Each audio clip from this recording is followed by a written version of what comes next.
"So can you tell us what happened tonight?" the detective asks. I stare at him with a dazed and confused look on my face as the horrific images and all of the many faces race through my mind. After a moment of me just sitting there and still not responding, his partner, a female detective, says, "I know it may be hard to recall some things because of the powerful and unique dose of sedative we give to people like you. It kind of messes with your memory, but just try to tell us the part you remember. We'll start with how you got here. Do you remember that?" I think about it for a moment, but just trying to recall it is fuzzy. Finally, I reply, "You people shot me with a tranquilizer. We were trying to stop you so that you wouldn't hurt anyone else. Do you know why we came after you? Do you remember what you did?" I nod my head as tears start to stream from my eyes. "I'm not sure, but I think I killed all of those people at the theme park." "So why did you do it?" "So it wasn't a dream?" I ask. "Nope, no dream. You did that to all of those innocent people, and we need to know why," the man detective replies, obviously disgusted with me. I pause for a minute, thinking about what I want to say as I go through the haunting images in my head. Then I look the detective dead in the eyes and begin. Despite what a lot of people may think, superpowers aren't always a good thing. I found that out when I was a little girl. Superhero movies always show us the heroes on their good days, when they're fighting crime, taking down the bad guy, and when everything goes exactly the way it's supposed to. But what happens when superpowers get in the way of leading a normal life? The first time I moved something with my mind, I didn't even realize that it was me. I was just a snot-nosed 7-year-old little kid at the time, and it scared the hell out of me. I was really angry at my older sister for having a new toy, some Barbie doll one of her friends gave to her or something. One second she was playing with it, and then the next thing I know it just flew right out of her hand through the open window and it landed outside in the grass. I was convinced it was a ghost and that our house was haunted. But by the time I was 13, I knew I was different. It'd gotten so hard to hide, kids at my school had started noticing that something was wrong with me. So my parents picked up and moved us halfway across the country. They told me and my sister that it was because they wanted a fresh start, but I wasn't stupid. I knew it was because they were trying to hide me from everyone. They didn't want anyone to know about my power. The only thing they ever tried to do was protect me. But it didn't matter where we went, they always seemed to find us. By they, I mean the government. They'd been trying to recruit my dad to join one of their programs for as long as I can remember. They said that they wanted him to be part of something bigger, to help others who were just like him. But he knew that all they truly wanted to do was poke and prod him with needles and pump him full of all kinds of serums that they'd created that would probably just subdue his power or obliterate it completely. Then they'd lock him away in some kind of a cell that was impossible to escape. I always wondered where my power came from. My parents told me I was born with it, so I assumed it must be in my DNA. I remember I used to sit around and watch my other family members to see if maybe they were hiding a telekinetic power like mine, or a completely different one. And that's how I found out that my dad had powers too. He was just really good at hiding it. So yeah, having a superpower can be pretty great most of the time, but after what happened tonight, I doubt I'll ever use mine again. The male detective interrupts. "That's certainly understandable. So why don't you tell us what did happen tonight? Why did you kill all of those people?" Suddenly flashes of panicked people crying and screaming start running through my mind, followed by the flashing lights from all of the amusement park rides, and then blood. Lots and lots of blood. I lower my head and lie it down on the table. "It's okay, Chloe. Just tell us what happened." "It was an accident," I whisper. Then I raise my head and continue. "I never meant for anyone to get hurt. I just lost control. I was only trying to save my dad." "Save your dad? What do you mean? Was he in some kind of trouble?" "Yes." The male detective interrupts again. "Why don't you just start at the beginning? How did your day begin?" "Okay. We'd been calling Washington, D.C. home for about 6 years, which was the longest we'd ever stayed in one place. I'd finally learned how to keep my power under control. My dad taught me how. so it was easier to blend in now. I had a part-time job, I was enrolled in community college, and for the first time in my life, I even had some friends besides the people in my family. It was the first time I could actually say I was finally living a normal, regular, boring existence, just like I always wanted, and I couldn't have been happier. I hadn't used my power in years. I had 3 days off from school because it's Memorial Day weekend, so my parents and sister Harper came to campus to pick me up. Dad had bought tickets for us to spend the day at an amusement park nearby, which is one of my absolute favorite things to do. Even though I'm in my 20s, I'm still a kid at heart. Probably because I didn't have very much of a childhood. I was only now just starting to do things that most kids get to do. So we arrive at the park, and as we make our way through the never-ending parking lot, I could tell it was going to be a long day. The park was jam-packed full of people, warning me that all of the lines were going to be super long. But I didn't mind. I loved spending time with my family.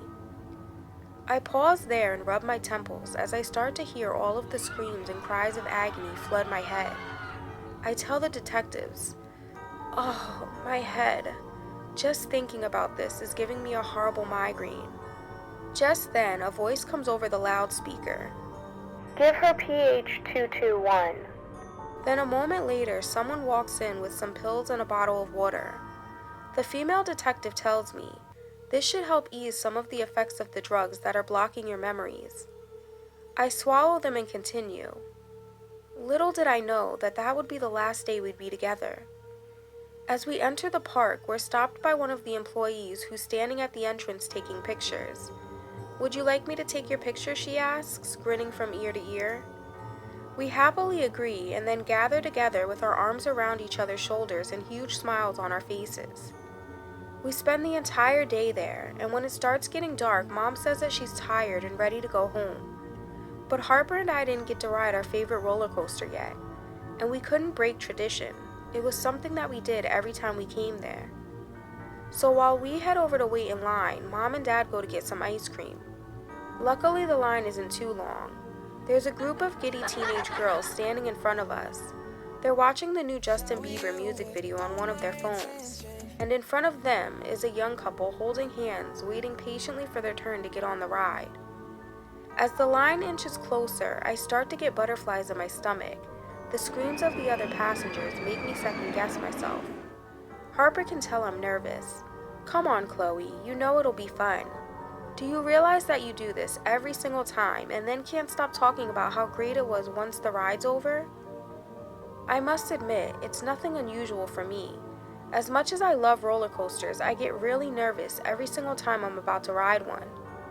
So finally it's our turn and we climb into one of the carts a few rows from the very front. Once everyone is buckled in, one of the workers comes around to check and then gives a thumbs up to the person operating the ride. Suddenly the cart begins to move along the track. It pulls itself up the track with effort as my hands tighten around the bar that's holding me in. My breath quickens in anticipation, fear, and excitement. The higher it goes, I laugh nervously and say to Harper, "I don't remember it being so high." "You say that every time," she replies, rolling her eyes. I close my eyes, trying not to think about what is about to happen when we reach the very top. Then my mind floods with doubt. Why in the world did I think this was a good idea? With my eyes still closed, I smile, thinking, "Oh, stop it, Chloe. You do this every time and it's all for nothing. You know it's going to be a blast. Either way, there's nothing you can do. It's too late to turn back now." That's when I start to think, what is taking so long for us to reach the top? So I open my eyes and look around the park, trying to find something to focus on to distract me. And for a moment, all I can see is an entire kingdom full of laughter, food, and swooping machinery. Then my eyes come to rest on my parents. They're standing at the bottom of the ride, eating their ice cream, looking up, trying to find us. I wave, and I swear my dad sees me because he smiles. Then just as we approach the top, I see two men in suits walk up to my parents. One of them says something to my dad. Then they push him, and he drops his ice cream and coat. Then as my dad gets back up, it looks like they're starting to argue. As I lean closer to the side of the cart to get a better look at what's going on, we start going down. My head slams back and forth as the wind slaps me in the face. When the speed of the roller coaster finally slows down a little, I lean toward Harper and tell her, "I think something's wrong." "What?" she screams at me. I repeat myself, saying it louder this time. "What do you mean?" "I saw Dad talking to some guys. I didn't recognize them." Thinking the same thing as I am, fear covers her face as she asks, "Are you sure?" I nod my head. "I think they've come for us." "Don't worry, everything's going to be okay." When the ride finally comes back around and it's time for us to get off, the ride operator asks, "Who wants to go for another round?" As I look back, I see everyone's hands raise into the air and they scream, as me and Harper protest and tell them that we have to get off now. Tears well up in my eyes as I scream. The conductor looks at us and says, "I think someone's a little scared of the ride. Don't worry, we'll make this quick so you don't pee your pants." Everyone erupts in laughter. Then they press the button and we start to ascend the track again. As it starts to go up, I immediately look around trying to find my parents again, and Harper is too. When she calls my name and points over to her side, "They're over there, they're taking them." I lean forward to look, but I can barely see. They're being dragged across the park by the two men that I saw approach them while Harper and I were on the roller coaster the first time. We sit there and watch helplessly, not knowing the horror that's about to unfold right before our eyes. That's what started the chain of events that made me end up here. I pause there because I'm crying just thinking about it.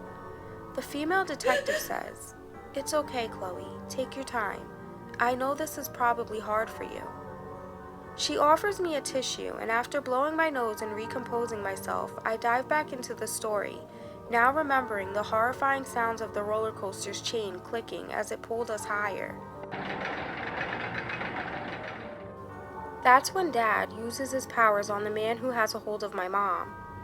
He puts his hands out, and even though he's a few feet away, pushes him, sending the man flying into a glass window of a souvenir shop. The other man grabs his weapon, points it at my dad, and yells something at him. At this point, me and my sister are screaming. But as soon as the other guy gets up, already with his gun drawn, he pulls the trigger. The bullet hits my dad in the chest and sends him propelling backward a few steps. Then he collapses to the ground, grasping his chest as blood seeps from his wound. Right at that point, without even realizing, we reach the top of the roller coaster and go barreling back down. Harper's crying uncontrollably, and I sit there in shock as the roller coaster thrusts my body back and forth, slamming my head against the seat. My heart starts beating so fast, I feel like it may come right through my chest. My eyes have started to glow, the golden amber color that warns everyone around me that all hell is about to break loose. I ball my hands into fists and clench them tightly, trying with everything inside of me to hold myself back. "Calm down, you don't want to draw any attention to yourself. We don't know for sure that they came for you. It could just be Dad that they want," Harper screams. But it's too late. "What happened next?" the female detective questions. I take a deep breath, then let it out before continuing. As we go around a loop for a split second, I get a better view of my dad's bleeding corpse lying on the ground and my mom holding him. I let out a blood-curdling scream, and when I do, the roller coaster starts to shake and crumble.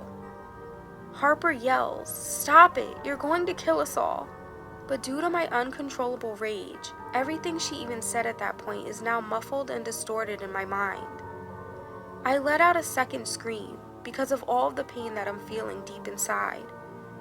As soon as the second scream escapes my lips, all of the passengers start yelling too as they notice that the track in front of us has broken into pieces and the rail comes to an end slightly up ahead. Seconds later, all of the carts drive off of the track and go flying through the air. As I brace myself for a crash landing, I look up and see that one of the riders is hanging in midair, impaled through the chest by a piece of broken track. Blood is falling from his wound like rain. Two other carts that went off the track before us have crashed to the ground. One is flipped over on top of the other, leaving all of the passengers and a few bystanders dead. I determine this due to the body parts and blood strewn about. Just as our cart is about to crash, I hear a loud boom, and then see that another cart has hit a propane tank at a nearby restaurant, causing an explosion. Flames engulf what's left of the place as I hear the passengers screaming, burning in the fire. Just then, our cart goes crashing into a building. As it collapses, I manage to squeeze out of my seat. I look over at Harper, prepared to help her get out now, but she's slumped forward, blood covering her entire face. I shout her name over and over as I shake her, but she doesn't respond.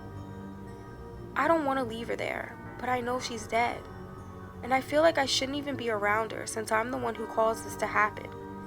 So I go running through the park looking for my parents. I find my dad lying on the ground in a pool of blood, but my mom's gone. I assume she went to get some help. So I rush over to him, and he's still alive, but I know he's not going to make it. The entry wound is small, but the exit wound in his back is a lot bigger. I keep my expression passive, although I'm panicking on the inside. I tell him that everything's going to be okay, and he just weakly smiles back at me. Then he whispers, "I love you." Those were his last words. God, I wish his power was to heal himself. After that, I get so angry, I focus on the first thing that I see, which happens to be one of those carts full of balloons for sale. A high-pitched ringing floods my ears as the cart begins to vibrate. Sparks of electricity move through my eyes as everything disappears from my line of vision except for the cart.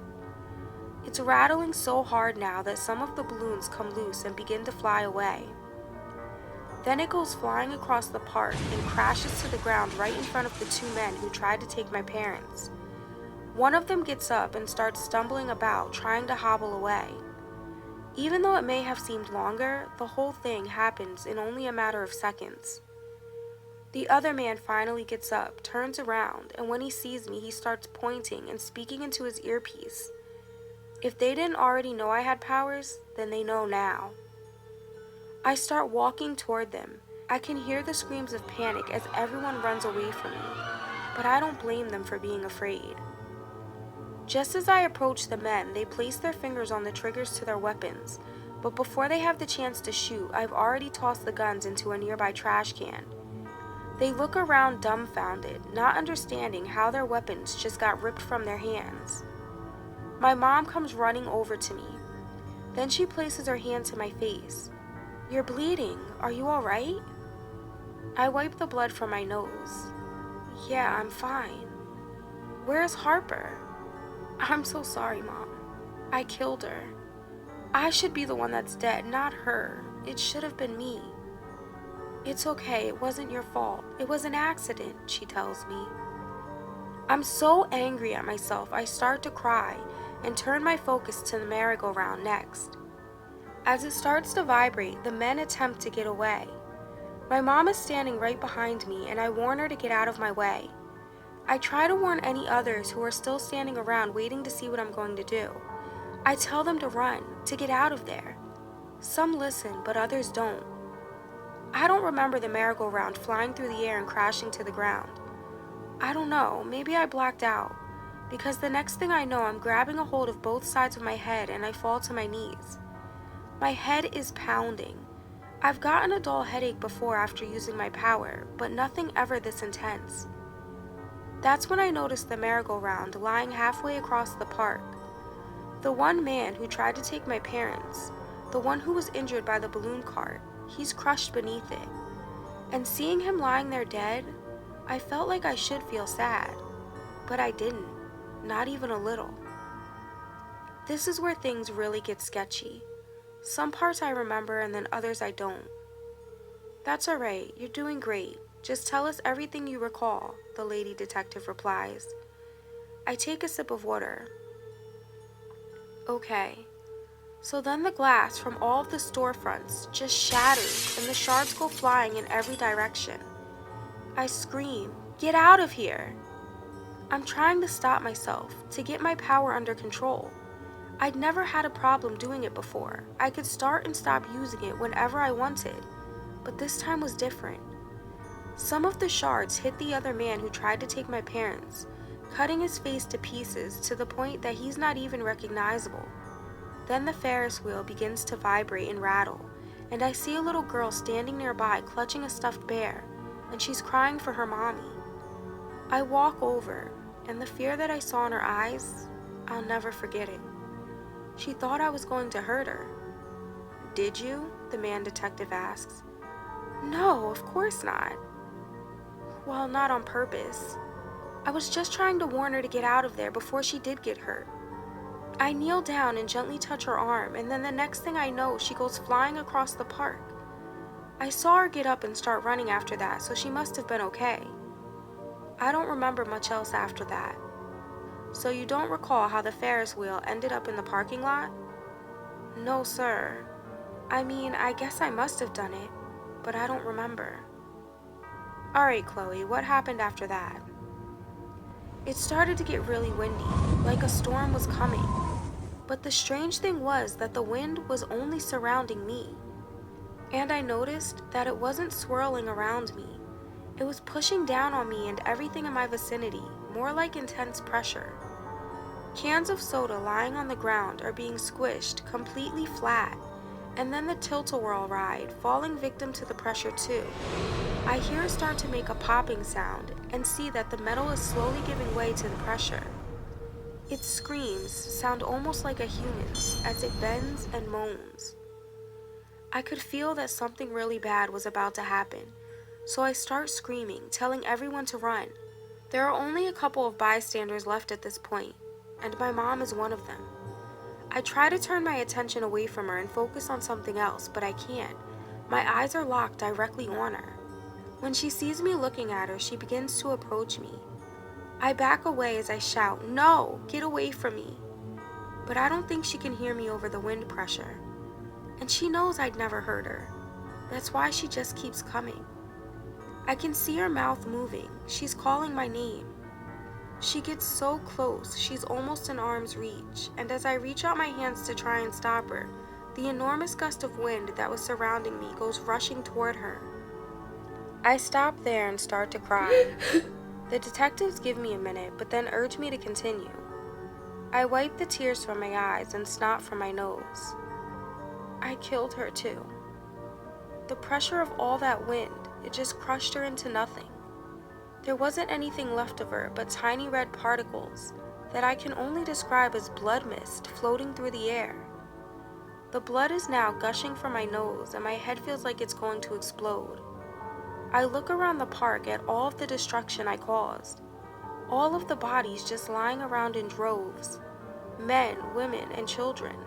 My wrath spared no one. I can hear police sirens in the distance. I know they're coming for me, but I don't care. I deserve whatever happens. That's when you showed up.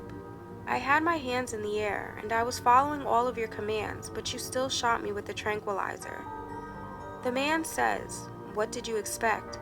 We came upon a scene full of dead bodies, and you're the only one there." That leads me to only one conclusion. You killed them all. We were just taking precautions. We didn't know what else you were capable of.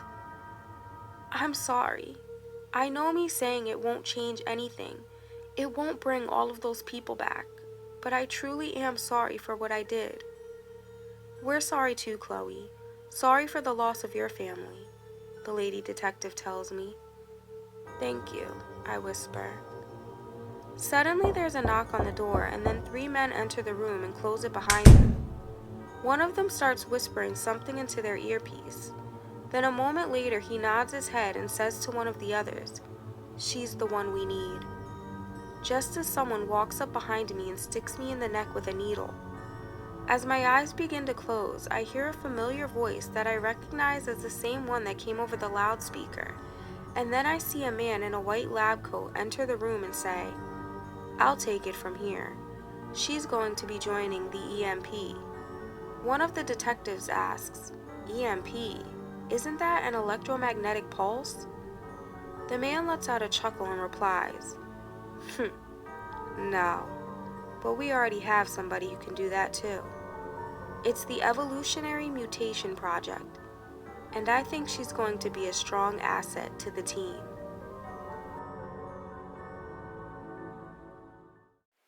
Don't forget to subscribe for new stories weekly.